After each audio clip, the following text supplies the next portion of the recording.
properties of geometrical isomers. Geometrical isomers का properties, कौन सा प्रॉपर्टी सीखेंगे हम लोग? आप समझो बच्चा, एकदम ध्यान से देखना है, और जो नहीं देखेगा ध्यान से उसका उसी का क्रिया। चलो पहला नंबर हम लोग देखेंगे इसका प्रॉपर्टीज में स्टेबिलिटी। क्या सीखेंगे? स्टेबिलिटी। देखो बच्चों, मेल्टिंग पॉइंट समझना, ठीक है? मेल्टिंग पॉइंट समझ में आता है किसको बोलते हैं? Solubility inversely proportional inter molecular force of attraction. मान के चलो इधर से 10 न्यूटन का धक्का मार दिए, फोर्स कितना न्यूटन का फोर्स लगा, और इधर से 10 न्यूटन का फोर्स लगा दिए। आदमी का डिस्प्लेसमेंट किधर होगा? कहीं होगा, जैसे के तैसे रह जाएगा। इसका मतलब एक डायपोल मोमेंट जीरो हो गया। अच्छा तुम लोग यहाँ पे सीधा जवाब देना, boiling point BP directly proportional dipole moment. Dipole moment सीधा, जिसका डायपोल मोमेंट ज्यादा उसका बॉइलिंग पॉइंट क्या होगा? ज्यादा। हम लोग का जो ये ज्योमेट्रिकल आइसोमर्स चल रहा है, अब ये ज्योमेट्रिकल आइसोमर्स समाप्त नहीं हुआ है। अभी हम लोग ज्योमेट्रिकल आइसोमर्स होता क्या ये पढ़ें, कहाँ कहाँ ज्योमेट्रिकल आइसोमर्स शो करता है ये पढ़ें, उसके बाद ज्योमेट्रिकल आइसोमर्स का नोमेनक्लेचर देखें, उसके बाद ज्योमेट्री निकालने का लिए फॉर्मूला देखें। आप देखेंगे क्या बचा ही क्या है? बोलो, कोई है जानेगा? इसका प्रॉपर्टीज क्या बचा हुआ है? तो नेक्स्ट हेडिंग हमारा है properties of geometrical isomers. Geometrical isomers का प्रॉपर्टीज, कौन सा प्रॉपर्टी सीखेंगे हम लोग? आप समझो बच्चा, एकदम ध्यान से देखना है, और जो नहीं देखेगा ध्यान से उसका उसी का क्रिया। चलो पहला नंबर हम लोग देखेंगे इसका प्रॉपर्टीज में स्टेबिलिटी। क्या सीखेंगे? स्टेबिलिटी। स्टेबिलिटी देखो, ज्योमेट्रिकल आइसोमर्स में हम लोग पढ़ रहे हैं तो उसमें सीस होता है, क्या होता है? ट्रांस। तो बोलेगा कि यहाँ पे जनरली जो होता है वो ट्रांस आइसोमर्स ज्यादा स्टेबल होता है, किसके कंपेयर में? सीस से। किससे कंपेयर में? सीस। हाँ, ऐसे मत बोलो, अब देखो ना बकवा लगता है, साइकिल की हवा खोल रहा है। कहाँ कहाँ से आया है तुम लोग रे? बांदर वाला सब गुण है। बांदर समझता है कि नहीं?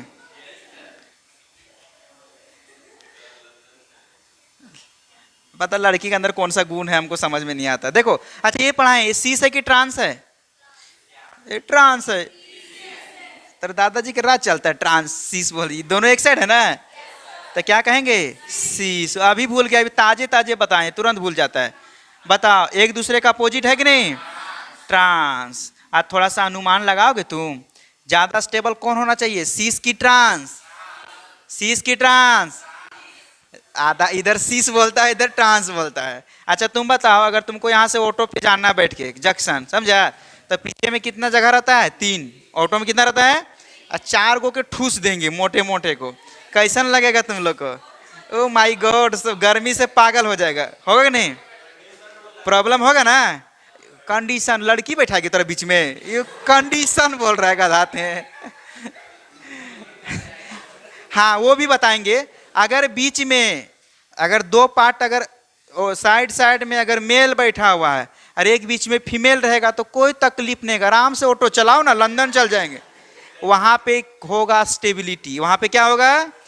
स्टेबिलिटी। क्यों होगा? क्योंकि वहां पे अट्रैक्शन फोर्स होता है। केमिस्ट्री में जहां पे अट्रैक्शन बढ़ा गया मतलब स्टेबिलिटी बढ़ेगा। अट्रैक्शन बढ़ेगा तो स्टेबिलिटी क्या होगा? लेकिन मोटे मोटे बुजुर्ग आदमी बैठा देंगे तो एकदम पागल हो जाएगा, धक्का मारेगा नहीं, धक्का मारेगा, मारेगा नहीं। वहां पे रिपल्सन हो रहा है, तो रिपल्सन होने से क्या होता है? अनस्टेबिलिटी होता है। क्या होता है?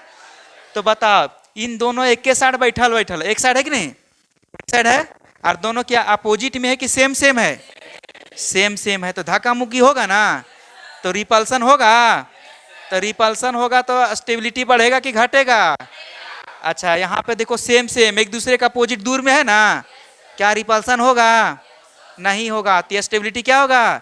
ज्यादा होगा। तो बता, स्टेबिलिटी ऑर्डर सबसे ज्यादा किसका ज्यादा होगा? ट्रांस का ज्यादा होगा। किससे? सीस से। यहां से कोई दिक्कत नहीं होना चाहिए, कोई दिक्कत। अब हम तुमको उल्टा बता देते हैं। क्या बताते हैं? उल्टा। उल्टा समझता है कि नहीं? अरे उल्टा नहीं समझता है तो सीधा समझो।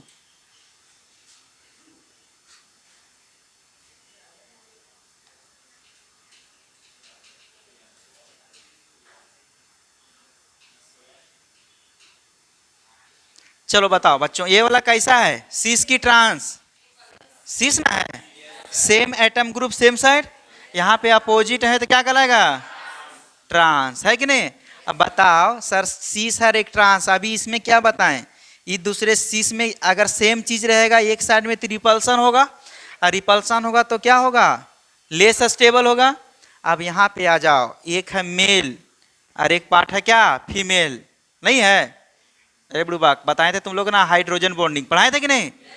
इन दोनों में इसका इलेक्ट्रोनेगेटिविटी ज्यादा, इस पे माइनस है, इस पे, और ये है फ्लोरीन। हाइड्रोजन बॉन्डिंग बनाने के लिए कितना एलिमेंट चाहिए, फोन, यही तीनों में कोई एक होना चाहिए, और इससे डायरेक्ट क्या जुड़ा होना चाहिए, हाइड्रोजन।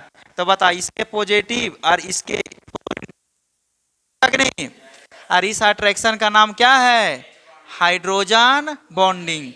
सर यहाँ पे हाइड्रोजन बॉन्डिंग बन रहा है, इस बॉन्ड का मतलब होता है अट्रैक्शन, अट्रैक्शन मतलब टावर पकड़ रहा है यहाँ पे, तो क्या स्टेबल होगा कि नहीं होगा, क्या यहाँ स्टेबल होगा, टावर बा दूर दूर धर रहा है, कहाँ पे धर रहा है, वहां पे अट्रैक्शन क्या होगा, कम, यहाँ पे अट्रैक्शन ज्यादा होगा, तो अब ज्यादा कौन स्टेबल होगा, सीस। तो स्टेबिलिटी ऑर्डर जो होगा सीस ज्यादा होगा किससे, ट्रांस से। ध्यान में देना कि सर जनरली जो होता है ट्रांस जो होता है ज्यादा स्टेबल होता है किससे, सीस से, लेकिन जहां पे हाइड्रोजन बॉन्डिंग बन जाएगा वहां पे सीस ज्यादा स्टेबल हो जाएगा किससे, ट्रांस से। यही कंसेप्ट है, समझ में आया।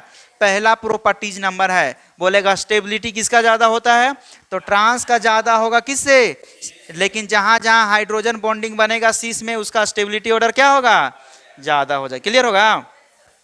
तो जनरली जो होगा trans isomer is more stable than cis isomers, ठीक है।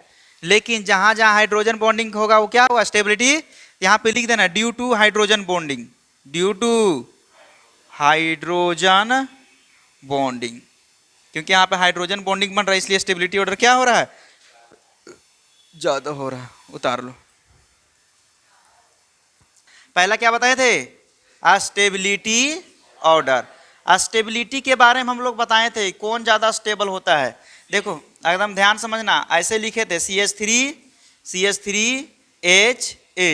और एक और लिखे थे, जो आदमी नया नया है ना, ज्यादा नहीं 15 मिनट बर्दाश्त करना। कितना मिनट, 15 मिनट के बाद तुम भी शेर हो जाएगा, समझा, क्योंकि 15 मिनट के बाद एक टॉपिक क्या हो जाएगा, खत्म, अब फिर से नया टॉपिक स्टार्ट होगा, बड़ी मजा वाला, समझा, पूरा जिंदगी में मजा ही मजा कट जाएगा तुम्हारा। देखो बता तो, ये CH3 सेम है कि डिफरेंट है, सेम। जब दोनों एक साइड रहेगा क्या रहेगा, तो इसको क्या बोलते हैं, सीस। क्या बोला जाता है, सीस। अच्छा, अगर दोनों सेम सेम एक दूसरे के अपोजिट में रहेगा, दूसरे के एक दूसरे अपोजिट है कि नहीं, क्या बोलते हैं इसको, ट्रांस। ये चीज बताए थे ना, सीस बोलते हैं जब सेम एटम या सेम ग्रुप एक साइड रहता है उसको सीस बोलते हैं, एक दूसरे का अपोजिट में रहेगा तो क्या बोलते हैं, ट्रांस बोलते हैं। अब तुमसे पूछ देगा कि ये ज्यादा स्टेबल है कि ये ज्यादा स्टेबल है, तो स्टेबिलिटी के मतलब समझ में आता है, स्टेबिलिटी मतलब अच्छा लगना चाहिए। स्टेबिलिटी मतलब क्या होता है, जैसे इस बेंच में कितना आदमी बैठा हुआ है, 3 और 5 और कोच दे, कैसा लगेगा, पागल जैसा लगेगा ना, तू अनस्टेबल हो गया, क्या हो गया। लेकिन अभी तुमको लग रहा है ना कि रिलैक्स महसूस हो रहा है थोड़ा सा, तो उसको बोलते हैं जहां रिलैक्स महसूस होगा तो समझो क्या, मोर स्टेबल। और जहां रिलैक्स महसूस नहीं होगा उसको क्या करना, जैसे इस रूप में सबसे रिलैक्स महसूस कौन कर रही है, यही लड़की, इसको लग रहा दुनिया मेरा, समझ में आ रहा, आजू बाजू में कोई नहीं है तुम्हारा। सबसे ज्यादा स्टेबल कौन है इसमें, आगे वाली। सबसे ज्यादा अनस्टेबल कौन है, बीच वाली। बड़ा दिक्कत होगा, धकलती होगी, धक्का मुक्का, पूरा परेशान होता होगा, लेकिन उसको अनस्टेबल। देखो सर ये वाला स्टेबल दोनों में हम लोग कंपेयर करेंगे तो देखो दोनों पास पास में है कि नहीं, दोनों पास पास में रहेगा तो सटल रहेगा, और सटा हुआ रहेगा तो रिपल्सन होगा। क्या होगा, रिपल्सन होगा। दोनों एक साथ रहेगा तो क्या होगा, रिपल्सन। इसी को बोलते हैं स्टेरिक रिपल्सन। और स्टेरिक रिपल्सन होगा तो इसका स्टेबिलिटी अच्छा बताओ तो, बड़का बड़का ग्रुप एक दूसरे के दूर में है कि करीब में है, दूर दूर में है, क्या रिपल्सन होगा, रिपल्सन नहीं होगा तो स्टेबिलिटी इसका ज्यादा होगा, किसका ज्यादा होगा, ट्रांस का स्टेबिलिटी ज्यादा होगा, किससे, सीस से। यही कहानी बताए थे कि नहीं। लेकिन एक चीज और सिखाए थे तुम लोग को,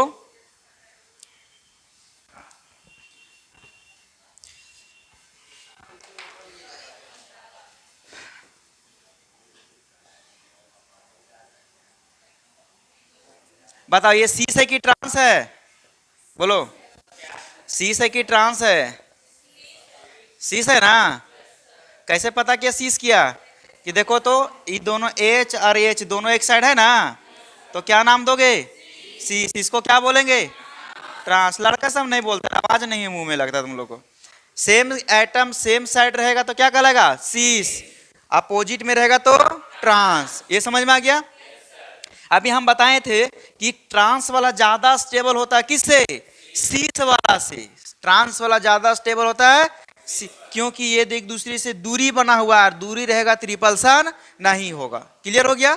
लेकिन इस कहानी में सीस ज्यादा स्टेबल होगा किससे, ट्रांस से। सर आप तो बताइए ट्रांस ज्यादा होना चाहिए, लेकिन इसमें क्या हो रहा है, सीस। जैसे बीच में लड़का बैठा हुआ है ना, तो बताओ लड़का इसमें तीनों है, तो मतलब कैसा चार्ज है, पॉजिटिव की नेगेटिव, पॉजिटिव चार्ज। तीनों क्या है, पॉजिटिव। पॉजिटिव में रिपल्सन होता है, अट्रैक्शन होता है, रिपल्सन होता है। क्या होता है, रिपल्सन मतलब अनस्टेबल। रिपल्सन मतलब अभी लड़का बीच वाला का हटा दें, एक लड़की बैठा दें, क्या बैठा दें, बताओ अट्रैक्शन होगा कि रिपल्सन होगा, अट्रैक्शन होगा तो स्टेबिलिटी बढ़ेगा घटेगा, बढ़ेगा ना। तो वही कहानी है सर, यहाँ पे तो सेम चार्ज था ना, सेम एटम था, तो दो दूर दूर था, इसलिए अट्रैक्शन क्या हो रहा था, नहीं हो रहा था। अट्रैक्शन रिपल्सन की बातें मत करो, दोनों सेम चार्ज है ना, तो दोनों एक दूसरे करीब आएगा तो रिपल्सन होगा, लेस स्टेबल होगा। लेकिन यहाँ पे हम ये बताएं थे इन दोनों में ऑक्सीजन का ये खींचेगा, और तुम लोग को पढ़ाए थे हाइड्रोजन बॉन्डिंग, पढ़ाए थे कि नहीं। देखो ये टावर पकड़ रहा किसके साथ, फ्लोरीन के साथ। यहाँ टावर पकड़ेगा, बड़ी दूर दूर में है, क्या है, दूर दूर में। जैसे गांव में जाओगे ना तो टावर थोड़ा कम पकड़ता है, क्यों, क्योंकि टावर दूर दूर में रहता है। और शहर में कहीं भी चल जाओ ना तो टावर तुरंत धर लेता है, धरता कि नहीं। तो पास पास में रहेगा तो जल्दी धरेगा, और दूर दूर में रहेगा तो कम धरेगा। तो बता इसमें ज्यादा धरेगा कि इसमें ज्यादा धरेगा, तो तुमको बतियाने में मजा एकर में आएगा कि एकर में, इसमें ना कोई खचपच नहीं, एकदम डायरेक्ट क्लियर आवाज। हाँ जानू बोलो कैसी हो, एकदम क्लियर आवाज जाना चाहिए क्या। अरे एकर में हेलो कहाँ हो, आवाजें नहीं आ रहा है, ये अनस्टेबल होगा, ये क्या हो जाएगा, अस्टेबल। तो दोनों में बता स्टेबिलिटी ऑर्डर किसका ज्यादा हुआ, सीस का कि ट्रांस का, सीस का ज्यादा स्टेबल। तो दिमाग में सेट करना, जनरली ट्रांस जो होता है ज्यादा स्टेबल होता है किससे, सीस से। लेकिन जहां पे हाइड्रोजन बॉन्डिंग बनता है वहां पे सीस ज्यादा स्टेबल हो जाएगा किससे, ट्रांस से। क्लियर हो गया, यहां तक पढ़ाए थे। आज दूसरा प्रॉपर्टीज पढ़ाएंगे, मेल्टिंग पॉइंट। दूसरा क्या है, मेल्टिंग पॉइंट। मेल्टिंग पॉइंट हम लोग पढ़ेंगे आज।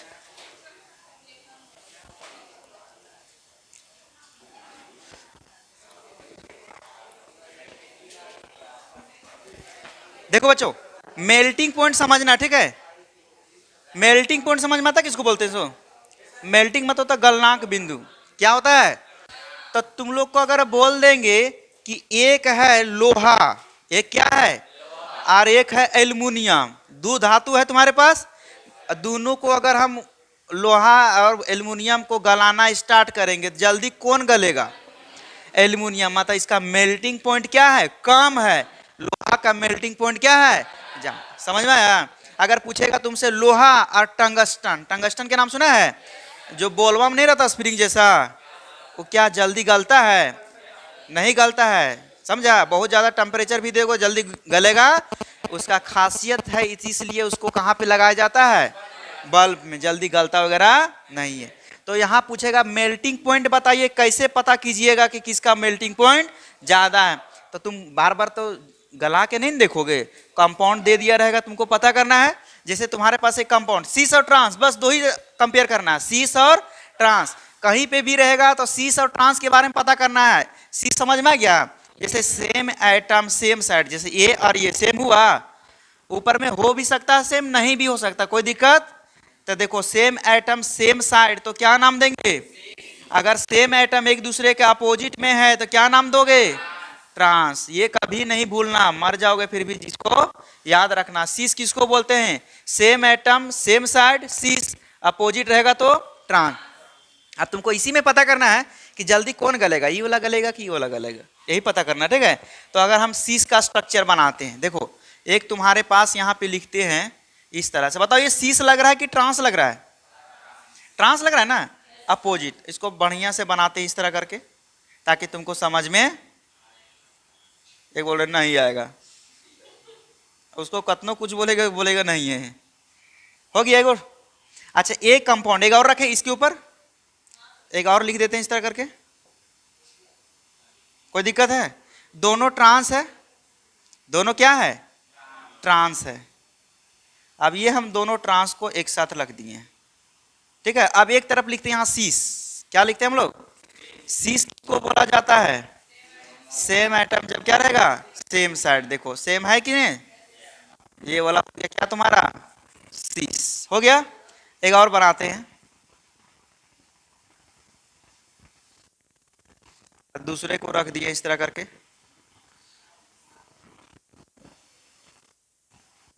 चलो इसको हम लोग क्या नाम देंगे? ट्रांस। क्या नाम देंगे? ट्रांस। इसको क्या नाम देंगे? सीस। एक हो गया ट्रांस और एक क्या हो गया? अब तुमसे पूछेगा कि जल्दी मेल्टिंग पॉइंट किसका ज्यादा होगा, इसका होगा किसका ज्यादा होगा, तो बहुत कॉमन सेंस लगाना। इन दोनों को जो जुड़ा हुआ था इस दूसरे एक दूसरे के टच में है कि नहीं? देखो यही नहीं टच हुआ है, इसको समझो ज्वाइंट यही किया हुआ है। क्या किया हुआ? ये ज्वाइंट किया हुआ, इसको बोलते हैं force of attraction, intermolecular force of attraction. इसके और इसके बीच में कौन सा फोर्स लग रहा है? Intermolecular force of attraction. आ जाए यहाँ पे, सर इसमें भी तो लग रहा है, नहीं लग रहा है? ए बोलो ना, इतना प्यार से बोलते नहीं बोलते तुम लोग। तो बताओ इसमें क्या लग रहा है? Intermolecular force of attraction. इसमें भी क्या लग रहा है? Intermolecular force of attraction. दोनों में ज्यादा किस में लग रहा है? इसमें ज्यादा लग रहा है कि इसमें ज्यादा लग रहा है? ट्रांस में देखो तो कहीं है खाली, पूरा के पूरा पैक है, लेकिन ये वाला सीस वाला इतना भाग तो उठा हुआ ऊपर खाली कि नहीं, ये वाला भाग क्या है? खाली हुआ। मतलब इंटरमोलिकुलर फोर्स ऑफ अट्रैक्शन इसमें ज्यादा है, इसमें इंटरमोलिकुलर फोर्स ऑफ अट्रैक्शन। तो हमको अगर गला के अलग करना होगा तो जल्दी कौन अलग होगा? सीस जल्दी हो जाएगा, ये जल्दी होगा। तो जिसमें इंटरमोलिकुलर फोर्स ऑफ अट्रैक्शन ज्यादा होगा उसका मेल्टिंग पॉइंट क्या होगा? ज्यादा। इसको एक नंबर मान लेते हैं, इसको क्या मान लेते हैं? अगर तुमसे पूछेगा मेल्टिंग पॉइंट किसका ज्यादा होगा, एक नंबर लिखें डायरेक्ट, एक नंबर ज्यादा होगा किससे? दो नंबर से। वजह क्या है? क्योंकि इसमें इंटरमोलिकुलर फोर्स ऑफ अट्रैक्शन ज्यादा होगा। यहाँ पे लिखेंगे ड्यू टू मतलब कारण, due to inter molecular force of attraction trans isomer is more than cis isomers. बस दूसरा पॉइंट यही है। पहला पॉइंट स्टेबिलिटी पता कर लिए, दूसरा पॉइंट क्या हुआ हम लोग? Melting point. तो मेल्टिंग पॉइंट किसका ज्यादा होगा? सीस का कि ट्रांस का? ट्रांस का। वजह क्या है? क्योंकि इंटरमोलिकुलर फोर्स ऑफ अट्रैक्शन ज्यादा है, इसलिए उसका क्या है? मेल्टिंग पॉइंट ज्यादा। जैसे हम इसको हम इस तरह से रख दिए, यहाँ पे ध्यान से देखना, दोनों एक दूसरे से रखे हुए कि नहीं, तो सारा जो सतह एक दूसरे से संपर्क में है चिपका देते हैं। इसको चिपका दो फेविकॉल से, चिपका दिए, ऐसे चिपका दिए। एक कंपाउंड ऐसे पूरा चिपका हुआ एकदम तगड़ा, और एक और ऐसे चिपकाते हैं ऐसे, कि कौन जल्दी छूटेगा, पहलका वाला कि दूसरका वाला? दूसरका वाला, क्योंकि इधर खाली खाली है कि नहीं, इसमें फोर्स ऑफ अट्रैक्शन क्या है? कम है। पहलका वाला में फोर्स ऑफ अट्रैक्शन क्या था? ज्यादा था। दूसरका वाला में फोर्स ऑफ अट्रैक्शन कम। तो जिसमें फोर्स ऑफ अट्रैक्शन ज्यादा रहेगा उसका मेल्टिंग पॉइंट क्या होगा? ज्यादा होगा। और जिसका कम रहेगा उसका मेल्टिंग पॉइंट क्या होगा? ज्यादा कम होगा, ठीक है। दूसरा के बाद तीसरा पॉइंट सोलिबिलिटी। कौन सा पॉइंट है? सोलिबिलिटी। सोलिबिलिटी तो समझता कि नहीं? घुलनशीलता। हिंदी में क्या बोलते हैं इसको? घुलनशीलता। बताओ तो नमक और बालू को घोलाएंगे तो जल्दी कौन घुलेगा? है नमक घुलेगा ना, क्योंकि उसका सोलिबिलिटी क्या है? बहुत इजीली एकदम आराम से घुल जाएगा। तो तुमसे पूछेगा इसमें और इसमें जल्दी सोलिबल कौन होगा? सोलिबिलिटी। तीसरा पॉइंट क्या है हमारा, सोलिबिलिटी। तो बहुत सिंपल है, सोलिबिलिटी जो होता है ऐसे याद रखना, solubility inversely proportional inter molecular force of attraction. Solubility जो होता है वो इनवर्सली प्रोपोर्शनल होता है किसके, inter molecular force of attraction. अब तुमसे सवाल पूछेगा कि इसमें और इसमें सोलिबिलिटी किसका ज्यादा होगा, सीस का कि ट्रांस का, सीस का ज्यादा होगा, किससे, ट्रांस से। 3 पॉइंट समझ में आया। पहला पॉइंट स्टेबिलिटी, स्टेबिलिटी पहला पॉइंट में जनरली ट्रांस जो होता है ज्यादा स्टेबल होता है किससे, सीस से। अच्छा, अगर सीस में हाइड्रोजन बॉन्डिंग बनेगा तो स्टेबिलिटी सीस का ज्यादा हो जाएगा किससे, ट्रांस से। 2 पॉइंट। दूसरा क्या बोलता है, मेल्टिंग पॉइंट, तो मेल्टिंग पॉइंट ट्रांस का ज्यादा होगा किससे, सीस से, क्योंकि इंटरमोलिकुलर फोर्स ऑफ अट्रैक्शन ज्यादा है। सोलिबिलिटी पूछेगा तो सोलिबिलिटी जो होता है inversely proportional intermolecular force of attraction. कितना पॉइंट हुआ अभी, 3 गो हुआ ना, 2 और लिखवाते खत्म हो जाएगा। डाइपोल मोमेंट, क्या पढ़ेंगे हम लोग, डाइपोल मोमेंट। देखो केमिस्ट्री में हम थोड़ा सा, देखो इसका डिटेल हम लोग बाद में पढ़ लेंगे, लेकिन अभी समझो डाइपोल मोमेंट क्या होता है। जैसे एक आदमी है, क्या है, एक आदमी सबको दिख रहा है, एक आदमी है कि नहीं। अब ये आदमी है, ये आदमी को हम इधर से धक्का मार रहे हैं, क्या मार रहे हैं, और एक आदमी इधर से धक्का मार रहा है, क्या मार रहा है, धक्का।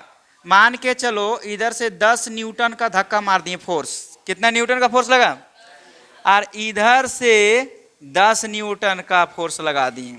आदमी का डिस्प्लेसमेंट किधर होगा, कहीं होगा, जैसे के तैसे रह जाएगा। इसका मतलब एक डायपोल मोमेंट 0 हो गया।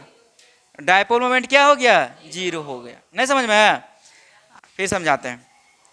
अगर तुम कभी कहीं भीड़ भाड़ में कहीं गया है, भीड़ भाड़ में कहीं गया होगा, चाहे मेला वाला, चाहे मंदिर वंदिर में, कहीं जहाँ बहुत भीड़ रहता है, समझा, तो भीड़ में तुम खाली भीड़ में जाकर खड़ा हो जाना है, समझा। अपने आप तुमको धक्का मार के ले जाएगा, गिरेगा नहीं, खाली तुम खाली खड़ा रहना आराम से अपने आप। इसका मतलब क्या होता है, मतलब उसका डिस्प्लेसमेंट क्या हो गया, चेंज हो गया। तो यही आदमी है, इधरों से हम लोग बहुत सारा आदमी भीड़ भाड़ इधर है, देखो इधरों से फोर्स लगा, धक्का मार रहे 100 न्यूटन का फोर्स, कितना न्यूटन का, और याने से लगा दे रहा 500 न्यूटन का। आदमी करने चल जाएगा उधर, किधर उसका डिस्प्लेसमेंट होगा, उधर ना, तो इधर चल जाएगा, तो इसका डायपोल मोमेंट 0 नहीं होगा। बस हमको यही पता करना है कि किसका डायपोल मोमेंट 0 होगा और किसका डायपोल मोमेंट 0 नहीं होगा। बताओ, इसका 0 हो गया, किसका डिस्प्लेसमेंट क्या हो गया, 0 है, तो इसका डायपोल मोमेंट क्या हो गया, क्या इसका 0 होगा। अब एक चीज और समझाते हैं। मान के चलो एक यहाँ पे पॉइंट है, अब यानी हम मार रहे हैं, इधर मार रहे हैं, तो इसका नेट डायरेक्शन किधर चल जाएगा, क्या इसका डायपोल मोमेंट 0 होगा, नहीं 0 होगा। लेकिन यही हम पॉइंट वाई यहाँ पे है, ऊपर से धक्का मारते हैं, नीचे से धक्का मारते हैं, कहीं जाएगा, कहीं जाएगा, एक दूसरे के कैंसिल कर दिया फोर्स, इसका डायपोल मोमेंट क्या हो गया, 0। क्लियर हो गया।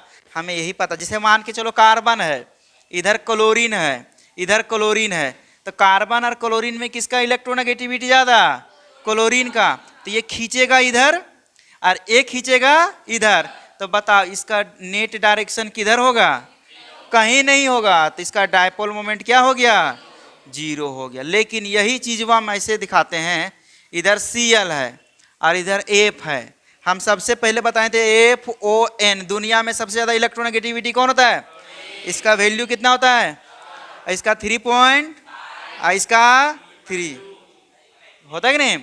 तो बताओ फ्लोरीन इधर खींचेगा कितना फोर्स लगा के, और ये क्लोरीन खींचेगा इधर कितना, बताओ किधर डिस्प्लेसमेंट होगा, इधर ना होगा।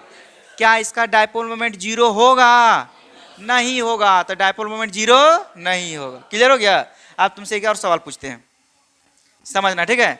अब मान के चलो यहाँ पे C है, इधर Cl है और इधर Cl है, इधर H है, इधर H है, हो गया। एक और लेते हैं, यहाँ पे Cl है, C है और यहाँ पे Cl है। कोई दिक्कत यहाँ तक? बताओ तो इन दोनों में से किसका इलेक्ट्रोनेगेटिविटी ज्यादा?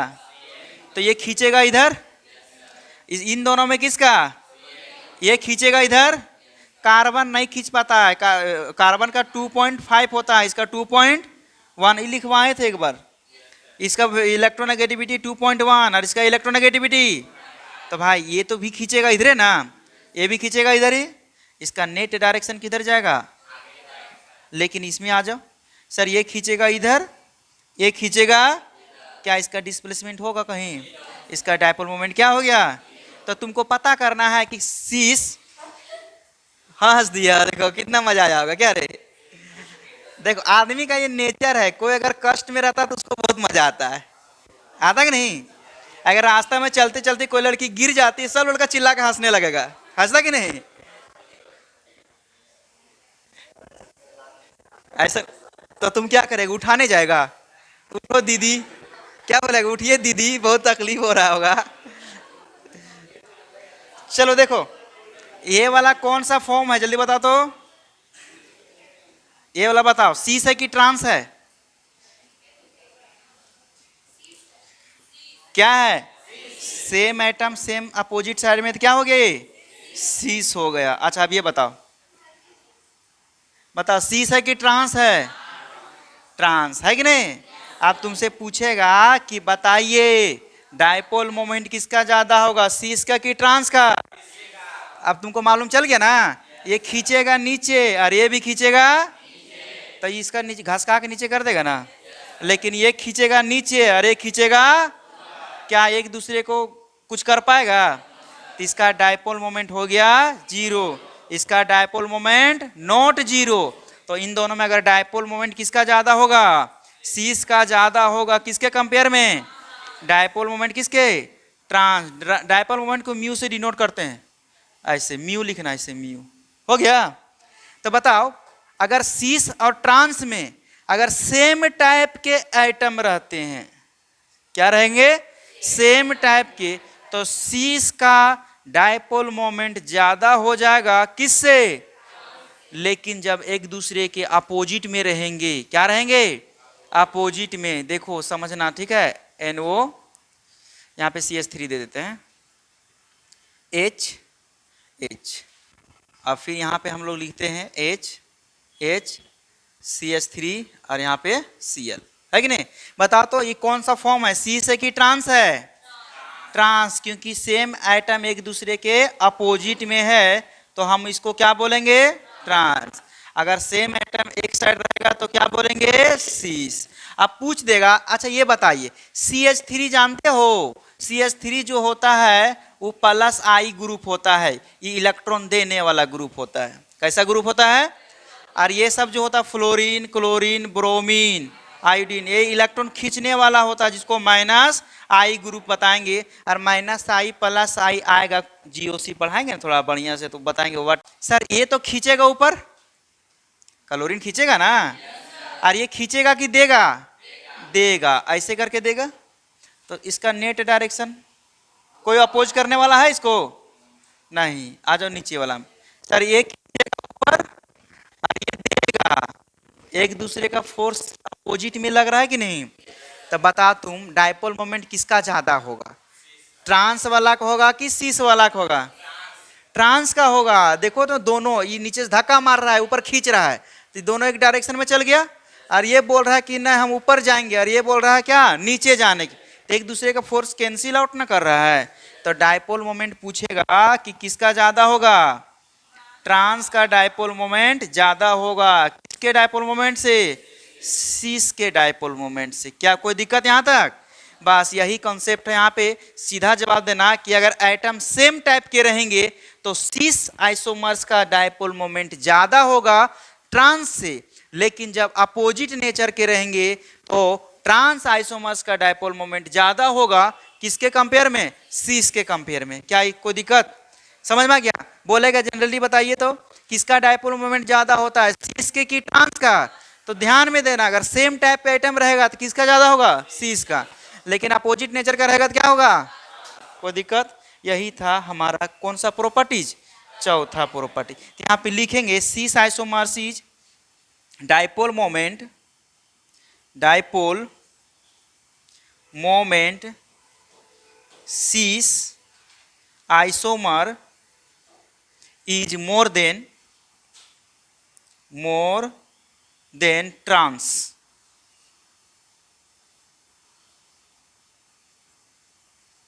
isomers if same nature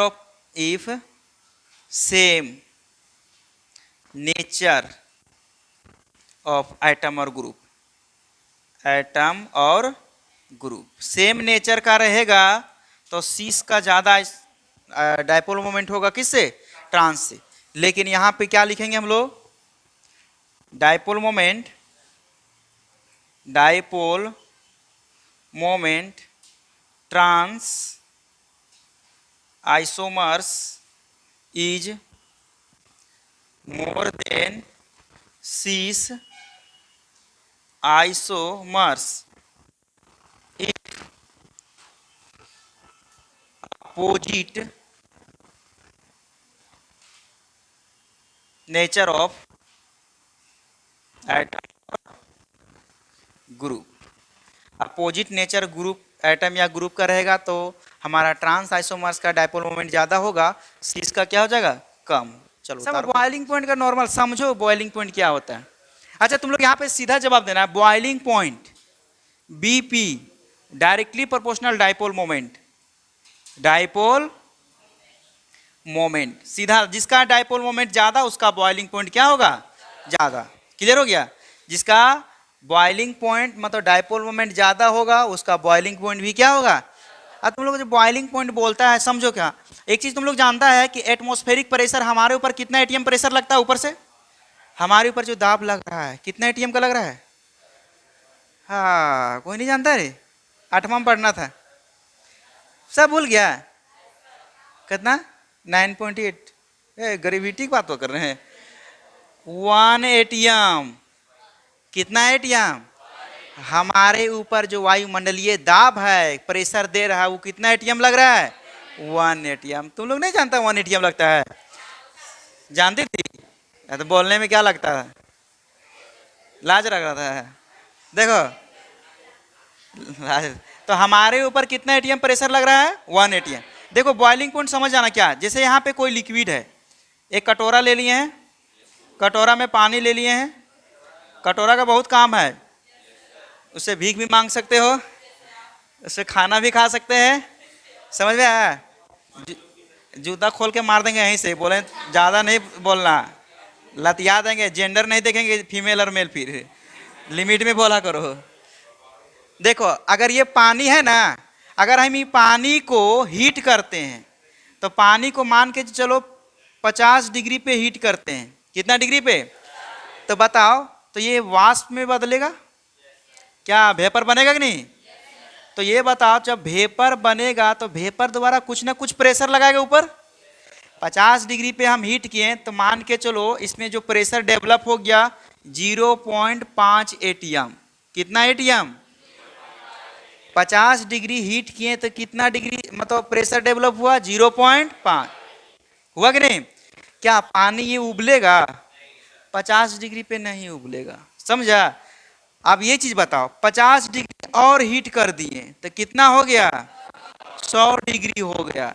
तो बताओ 50 पे 0.5 एटीएम हुआ तो 50 और दे दिए तो कितना एटीएम हो गया, 1 एटीएम। सर इसका वेपर प्रेशर और एटमॉस्फेरिक का प्रेशर दोनों बराबर हुआ कि नहीं?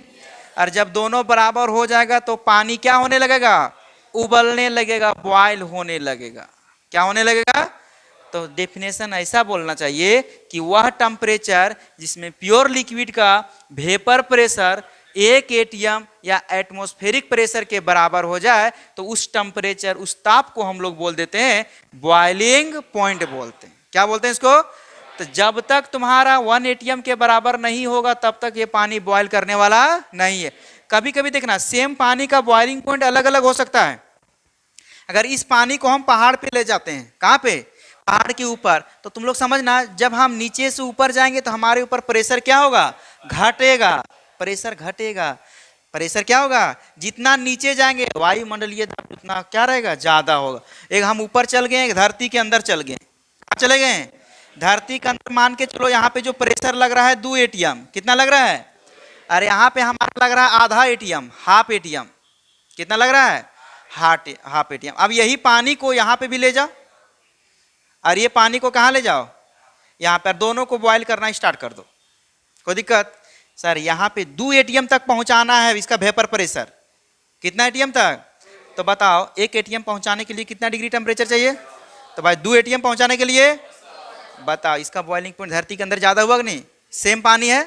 अब पहाड़िया के ऊपर जाके हिमालय पर्वत पे गर्म करो, 50 डिग्री पे क्या हो जाएगा, उबलने लगेगा। कितना डिग्री पे, क्योंकि 50 डिग्री पे हाफ एटीएम होगा 0.5 एटीएम। तो बॉइलिंग पॉइंट का मतलब समझ में आ जाना चाहिए, क्लियर हुआ। वह टेम्परेचर जिसपे कोई भी लिक्विड का वेपर प्रेशर अगर 1 एटीएम के बराबर हो जाता है तो उसका उस टेम्परेचर को हम लोग क्या बोल देते हैं, बॉइलिंग पॉइंट बोलते हैं। चलो इसको उतार लो, उसको उतारने की जरूरत नहीं है। खत्म हुआ ज्योमेट्रिकल आइसोमर्स। चलो बच्चों, हम लोग ज्योमेट्रिकल आइसोमर्स कंप्लीट कर दिए, ठीक है। ज्योमेट्रिकल आइसोमर्स का हमारा देखो, सबसे पहले हम लोग आइसोमर्स को बांटे थे किस तरह से, आइसोमर्स को 2 भाग में बांटे थे। कितने भाग में, एक का नाम उठा के बाजार देंगे ना, गलती बोलता है सबसे पहले। पहला का नाम क्या था, स्ट्रक्चर आइसोमर्स, दूसरा के नाम स्टीरियो आइसोमर्स, बताए थे ना। स्टीरियो में कितने टाइप से, पहला के नाम कॉन्फिगरेशनल और दूसरा के नाम कॉन्फॉर्मेशनल, नहीं बताए थे। कॉन्फिगरेशनल में कितने तरह से, पहला के नाम ज्योमेट्रिकल, पहला के नाम ज्योमेट्रिकल, दूसरा के नाम ऑप्टिकल, नहीं पढ़ाए थे। अच्छा, इसमें कितने टाइप से, पहला का नाम, दूसरा के नाम पोजीशन आइसोमर्स, तीसरा के नाम फंक्शन आइसोमर्स, चौथा के नाम रिंग चेन आइसोमर्स, उसके बाद मेटामर्स, कौन सा मर्स, टोटोमर्स, उसके बाद आइसोटोपिक मर्स। ऐसे ना पढ़ा रहे थे हम, ये पूरा कंप्लीट कर चुके हैं। ये यहाँ ज्योमेट्रिकल आइसोमर्स कंप्लीट कर चुके हैं। अब एक बच गया, कौन, बहुत फेमस है आईआईटी के लिए, कहाँ के लिए, ज्योमेट्री ऑप्टिकल आइसोमर्स। आईआईटी में, मेडिकल में बहुत आता है एग्जाम, यहाँ से ज्यादा बहुत फेमस, आईआईटी के लिए तो बहुत फेमस, समझा। तो हम लोग ऑप्टिकल आइसोमर्स पढ़ने जा रहे हैं। क्या पढ़ने जा रहे हैं हम लोग, ऑप्टिकल आइसोमर्स। अब ये ऑप्टिकल आइसोमर्स होता क्या है पहले ये समझेंगे, ठीक है। तो सबसे पहले हम लोग हेडिंग लिखेंगे ऑप्टिकल आइसोमर्स। समझ में आया क्या क्या पढ़ने, सीक्वेंस समझ में आ रहा है। आइसोमर्स कितने टाइप से, स्ट्रक्चर और दूसरा स्टीरियो में कितने टाइप से, कॉन्फिगरेशनल और कॉन्फॉर्मेशनल। कॉन्फिगरेशनल कितने प्रकार के, पहला के नाम, दूसरा के नाम ऑप्टिकल। तो हम लोग क्या पढ़ेंगे अभी, optical isomers.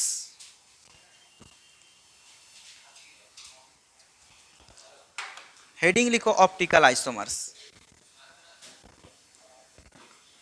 Optical isomers, optical isomers, heading दो आराम से। हम एक बार में पूरा सबको क्लियर कर देंगे ऑप्टिकल आइसोमर्स क्या होता है, ठीक है। सबको यहीं पे रटा देंगे ऑप्टिकल आइसोमर्स के बारे में। अभी लिखना उखना बंद, खाली हेडिंग दे दो अच्छे से। हाँ, हेडिंग खाली दे दो ऑप्टिकल आइसोमर्स। खाली सुनना मेरा बात, क्या करना है, सुनना ध्यान से, दिमाग बंद करके ध्यान लगाओ, समझा। हंस रही सर, ध्यान कैसे लगाएं, ओम सोनी सर ऐसे। यहाँ पे ध्यान के मतलब होता है यहाँ पे ध्यान केंद्रित करना, ठीक है। लाइट के नाम सुना, लाइट, सनलाइट हो गया, ट्यूबलाइट हो गया, बल्ब वाला लाइट हो गया, लाइट हो गया नहीं। एक हम लाइट लेते हैं, क्या लेते हैं, लाइट। लाइट मतलब होता है प्रकाश, क्या लेते हैं, एक लाइट है। और तुम लोग सब जानता है लाइट जो ट्रेवल करता है 3 डायमेंशनल में, पढ़ा होगा जरूर, इलेक्ट्रोमैग्नेटिक वेव, पढ़ा है कि नहीं, नहीं पढ़ा है तो कोई दिक्कत नहीं है। लाइट जो ट्रेवल करता है कितना डायरेक्शन में, 3। मान के चलो एक हो गया, एक ये होते हैं एक एक्सिस, क्या हो गया, तुम लोग पढ़ा होगा इलेक्ट्रोमैग्नेटिक वेव, पढ़ा है कि नहीं, और नहीं पढ़ा तो कोई दिक्कत नहीं। देखो 3 डायरेक्शन में लाइट ट्रेवल करता है, जैसे मान के चलो ये हो गया आपका इस तरह करके, ठीक है, और एक इसके परपेंडिकुलर, क्या आएगा, परपेंडिकुलर। परपेंडिकुलर समझता है कि नहीं? तुमको इमेजिन यहाँ पे समझना कैसे परपेंडिकुलर होता है सो। देखो एक हो गया तुम्हारा ये कौन सा एक्सिस, एक्स एक्सिस, एक कौन हो गया, वाई एक्सिस हो गया, और एक है तुम्हारा कौन सा एक्सिस, जेड एक्सिस। 3 गो एक्सिस हुआ कि नहीं, कोई दिक्कत है यहाँ पे? अब देखो लाइट कैसे चलेगा सो, ध्यान से समझ, ठीक है। ये एक होता है एक्स एक्सिस, वाई एक्सिस और एक जेड एक्सिस। जिधर जाता है उसको बोलते हैं डायरेक्शन ऑफ प्रोपागेशन। जैसे हो गया ये एक्स एक्सिस, ठीक है, इधर जाना है, इसको किधर जाना है, ऐसे चल रहा है, ट्रेवल कर रहा है, ऐसे ऐसे ऐसे ऐसे, ठीक है, तो एक ऐसे ऐसे चल रहा है। अब इसके देखो एक मान के चलो ये है आपका जो ऐसे से चल रहा है इलेक्ट्रिक फील्ड है, क्या है, इलेक्ट्रिक फील्ड। इसके परपेंडिकुलर में क्या चलेगा, मैग्नेटिक फील्ड, क्या चलेगा, एक हो गया इलेक्ट्रिक फील्ड डायरेक्शन वाला में, और एक क्या चल रहा है, मैग्नेटिक फील्ड में, और जिधर जा रहा है उसको बोलते हैं डायरेक्शन ऑफ प्रोपगेशन। और ये तीनों एक दूसरे के क्या होते हैं, परपेंडिकुलर होते हैं, क्या होते हैं, परपेंडिकुलर। हो गया। तो जब इलेक्ट्रोमैग्नेटिक वेव चलता है तो उसमें कितना कंपोनेंट होता है, एक इलेक्ट्रिक फील्ड होगा, एक मैग्नेटिक फील्ड होगा, एक डायरेक्शन ऑफ प्रोपगेशन होता है। तो मान के चलो जब वेव ऐसे से चल रहा है तो ये हो गया मान के चलो इलेक्ट्रिक फील्ड, ठीक है, इसके परपेंडिकुलर में कौन चलेगा, मैग्नेटिक फील्ड, और जिधर जाएगा उसको बोलते हैं डायरेक्शन ऑफ प्रोपगेशन। तो लाइट का 3 डायरेक्शन होता है, 3D में चलेगा, किस में आएगा, 3D में। तो देखो अभी मान के चलो अब एक ऑर्डिनरी लाइट ले लेते हैं, क्या लेते हैं, ऑर्डिनरी लाइट। ऑर्डिनरी मतलब समझता है कि नहीं, ऑर्डिनरी लाइट है ना, तो वाइब्रेट कर रहा है एक प्लेन में, देखो ऐसे से वाइब्रेट कर रहा है, जैसे तैसे वाइब्रेट कर रहा है। ऑर्डिनरी मतलब 3 डायमेंशन में वाइब्रेट कर रहा है, ऐसे ऐसे ऐसे ऐसे 3 डायमेंशन में, दिख रहा है कि नहीं, फिगर से तुमको पता चल जाएगा। ये है एक ऑर्डिनरी लाइट, क्या है, एक ऑर्डिनरी लाइट, ऑर्डिनरी लाइट। एक है आपके पास ऑर्डिनरी लाइट जो ये 3 डायमेंशनल में चल रहा है। कौन सा डायमेंशन में? अब एक चीज बताओ, जब ये ऑर्डिनरी लाइट को जब हम एक प्रिज्म से पास कराते हैं, प्रिज्म समझता है ना, प्रिज्म से पास कराते हैं, प्रिज्म इस तरह रहता है। अगर इसको एक और प्रिज्म लगा दें ऐसे तो कितना प्रिज्म हो गया, अच्छा इसको निकोल पढ़ते हैं, Nicol biprism, biprism. तो भाई तुम लोग पढ़ा है कि कभी भी लाइट, प्रकाश की लाइट जब प्रिज्म से पास कराते हैं तो कितने रंगों में विभाजित हो जाती है, हो गया कि नहीं। तो बताइए 2D लाइट है, इसको जो अभी वाइब्रेट कर रहा है 3D प्लेन में, जब हम इसको एक किससे गुजारते हैं, प्रिज्म से गुजारते हैं, तो ये लाइट है ना सब एक प्लेन में वाइब्रेट करने लगेगा। कहाँ पे वाइब्रेट करने लगेगा, एक प्लेन में। देखो सब एक ही प्लेन में आ गया, लाइन बाय लाइन। कहाँ पे वाइब्रेट करेगा, एक प्लेन में। या फिर सीधा समझो ना कि इसमें 3 डायरेक्शन वाला जो था ना लाइट, जब इससे गुजारे ने तो 2 डायमेंशनल को खाली गुजरने दिया, 3 डायमेंशन को रोक के रखा। क्या कर दिया वो, तो जब भी हम ऑर्डिनरी लाइट को निकोल बाय प्रिज्म से पास कराते हैं तो इससे निकलने वाला लाइट 2D मतलब कहाँ पे वाइब्रेट करने लगता है, एक प्लेन में, जिसका नाम है PPL। क्या बोलते हैं इसको, plane polarise light. Full form क्या हुआ इसका, प्लेन पोलराइज लाइट। पहले यहां तक समझो, जब ऑर्डिनरी लाइट को निकोल बाय प्रिज्म से पास कराते हैं तो उससे निकलने वाला लाइट सब कहां पे वाइब्रेट करने लगता है, एक प्लेन में वाइब्रेट करने लगता है। तो हम उसे क्या कहते हैं, PPL, प्लेन पोलराइज लाइट। यहां कंसेप्ट समझ में आ गया। ऑर्डिनरी लाइट में जो होता है, ऑर्डिनरी लाइट किसको बोलते हैं, जो एक्स एक्सिस, वाई एक्सिस और जेड एक्सिस तीनों डायरेक्शन में मूव करती है। लेकिन जब इससे हम पास कराते हैं तो ये कहाँ पे वाइब्रेट करने लगती है, इसको 2D भी कह सकते हैं। किसे बोलते हैं, 2D में कह सकते हैं। समझ में आ गया। हो सकता है मान के चलो वाई एक्सिस और जिधर जाएगा वो क्या हो गया, एक्स एक्सिस, ये 2D में हो गया। तो ऑर्डिनरी लाइट को जब निकोल बाय प्रिज्म से पास कराते हैं तो इससे निकलने वाला लाइट सब कहाँ पे वाइब्रेट करेगा, ओनली वन प्लेन में। तो इसी लाइट का नाम क्या हो गया, प्लेन पोलराइज लाइट। इसका बहुत अहम भूमिका होने वाला है, प्लेन पोलराइज। पहले बोलेगा what is plane polarise light, तो बोलना जब ऑर्डिनरी लाइट को निकोल बाई प्रिज्म से गुजारते हैं तो उससे निकलने वाला लाइट जो है सब एक प्लेन में वाइब्रेट करने लगता है, जिसे हम क्या कहते हैं, प्लेन पोलराइज लाइट। सर इसका क्या करेंगे, पीपीएल को क्या करेंगे, सवाल यही है, पीपीएल क्या करेंगे। अब यहाँ पे समझो पीपीएल को क्या करेंगे। सबसे पहले ये हमारे पास एक लिक्विड है, कोई लिक्विड है, मान ले कोई ऑर्गेनिक का कंपाउंड है, ये एक क्या है, एक ऑर्गेनिक का कंपाउंड दिख गया। अब हम ये पीपीएल को यहाँ पे ये इसको यहाँ रख दिए और इधर से पीपीएल पास करा दिए। क्या पास करवा दिए, पीपीएल लाइट को। तो जैसे लाइट को पास करवाएं तो ये कंपाउंड जो है ना पीपीएल को कुछ नहीं बिगाड़ पाया, वो जैसे था वैसे ही निकल गया। बताओ इस कंपाउंड जो है यहाँ से अगर पास कराएं लाइट तो ये एक प्लेन में वाइब्रेट कर रहा था ना, तो इधर निकला तो वही एक के प्लेन में वाइब्रेट करने वाला। समझा, क्या ये कंपाउंड क्या इसको कुछ बिगाड़ पाया, नहीं बिगाड़ पाया ना। तो इस कंपाउंड का नाम देंगे कि ये कंपाउंड ऑप्टिकली इनएक्टिव है। क्या है, ऑप्टिकली इनएक्टिव है, मतलब सुतल है। क्या है, जैसे ये लड़की है, ठीक है, आराम से सुबह सोई हुई है, ठीक है, अगर पे 2 बाल्टी पानी डाल दो इसको कोई फर्क नहीं पड़ेगा, सुतले रहेगी, मतलब ये एक्टिव नहीं है। क्या है, इनएक्टिव है। समझ में है। तो वही कहानी इसके साथ है कि जब लाइट इधर से पास कराएं तो ये कुछ नहीं किया बेचारा, तो समझ जाना ये कंपाउंड क्या है, ऑप्टिकली इनएक्टिव। यहाँ पे लिख देते हैं ऑर्गेनिक कंपाउंड। ये क्या है, ऑर्गेनिक कंपाउंड। हो गया।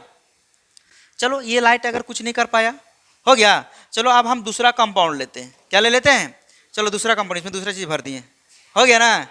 इसमें क्या भर दिए हैं, दूसरा चीज भर दिए हैं। अब दूसरा चीज को यहाँ पे रख देते हैं। अब जो है ना इससे पास करवाए ना, ये बहुत गुस्सेला आदमी है, आओ ना हमसे, टेढ़ा मेढ़ा कर दिया। क्या कर दिया, मतलब ये जब लाइट इसमें डाले ना तो ये लाइट को रोटेट कर दिया। क्या कर दिया, रोटेट, मतलब ये जो सीधा वाइब्रेट कर रहा था वो रोटेट कर दिया। क्या कर दिया, रोटेट। तो रोटेट दो तरह से कर सकता है, क्लॉकवाइज डायरेक्शन और दूसरा एंटी क्लॉकवाइज। एक क्लॉकवाइज डायरेक्शन और दूसरा एंटी। बताओ ऊपर वाला कौन सा डायरेक्शन में रोटेट किया है, ऐसे घुमा दिया है क्लॉकवाइज में, और इसको कैसे घुमा दिया है। तो मान के चलो एक वैसा कंपाउंड जो इस पीपीएल लाइट को रोटेट कर दे, चाहे तो क्लॉकवाइज डायरेक्शन चाहे तो एंटी क्लॉक, तो इस कंपाउंड को बोल देंगे ऑप्टिकली एक्टिव। क्या बोल देंगे, ऑप्टिकली एक्टिव कंपाउंड। क्या नाम देंगे हम लोग, ऑप्टिकली एक्टिव कंपाउंड। तो दो चीज समझ में आ गया। पूछेगा व्हाट इज ऑप्टिकली एक्टिव और व्हाट इज ऑप्टिकली इनएक्टिव। तो सर जब इससे हम लाइट पास कराएंगे तो ये कंपाउंड, जैसे ये लाइट है, ठीक है, ये लाइट ऐसे गया ऐसे सीधे निकल गया, क्या ये कुछ कर पाया लाइट को, तो ये कंपाउंड ऑप्टिकली इनएक्टिव है। लेकिन जब ऐसे लाइट घुमा पास किए ये टेढ़ कर दिया, चलो हो गया कि नहीं, तो कंपाउंड क्या हो गया, ऑप्टिकली एक्टिव। क्या हो गया। अब यहाँ सवाल आता है कि सर दोनों तरह से, एक क्लॉकवाइज है और दूसरा क्या है, एंटी क्लॉकवाइज। अगर रोटेट कर दिया चाहे क्लॉकवाइज चाहे तो एंटी क्लॉकवाइज, तो समझ जाना ऑप्टिकली एक्टिव, और जब रोटेट नहीं करेगा तो ऑप्टिकली इनएक्टिव। यहां तक समझ में आ गया सबको। एक बार फिर से समझो, एक बार यहां से कि जब ऑर्डिनरी लाइट को निकोल बाई प्रिज्म से पास कराते हैं तो इससे निकलने वाला जो लाइट है सब एक प्लेन में वाइब्रेट करने लगता है, जिसका नाम क्या है, प्लेन पोलराइज लाइट। जब प्लेन पोलराइज को ऑर्गेनिक कंपाउंड से पास कराते हैं तो ये ऑर्गेनिक कंपाउंड प्लेन पोलराइज को कुछ नहीं बिगाड़ पाता है, तो ये कंपाउंड क्या कहलाएगा, ऑप्टिकली इनएक्टिव। लेकिन जब रोटेट कर देगा तो ऑप्टिकली एक्टिव, ऑप्टिकली एक्टिव। अब सर ये अगर क्लॉकवाइज करेगा और एंटी क्लॉकवाइज करेगा, अगर क्लॉकवाइज करेगा तो डेक्स्ट्रो रोटेटरी, क्या नाम देंगे हम लोग, डेक्स्ट्रो रोटेटरी, और एंटी क्लॉकवाइज रोटेट करेगा तो लीवो रोटेटरी। क्या बोलेंगे इसको, लीवो रोटेटरी। समझ में आ गया। चलो एक बार फिर से पूरा कहानी समझो। हम लोग अभी ऑप्टिकल आइसोमर्स का कहानी बता रहे हैं, जनरेट कैसे हो रहा है। ऑर्डिनरी लाइट को निकोल बाई प्रिज्म से पास कराते हैं, निकलने वाला लाइट क्या करता है, एक प्लेन में वाइब्रेट करता है, जिसका नाम क्या है, पीपीएल। पीपीएल को जब ऑर्गेनिक से पास कराएंगे तो जैसे था वैसे निकल गया, तो कंपाउंड क्या कहलाएगा, इनएक्टिव। अगर वो रोटेट कर दे चाहे तो क्लॉकवाइज चाहे तो एंटी क्लॉकवाइज, तो क्या करेगा वो ऑप्टिकली एक्टिव। अगर क्लॉकवाइज डायरेक्शन में करेगा तो डेक्स्ट्रो रोटेटरी, एंटी क्लॉकवाइज में रोटेट करेगा तो लीवो रोटेटरी। याद होगी सबको, कोई दिक्कत नहीं याद हुआ? क्लॉकवाइज में अगर रोटेट करेगा तो डेक्स्ट्रो रोटेटरी, और एंटी क्लॉकवाइज में रोटेट करेगा तो लीवो रोटेटरी। क्लियर हुआ? पहले इस फिगर को बनाओ एक बार फिर से बता दें। नाम लिख दें क्या? Laevo rotatory, dextro rotatory.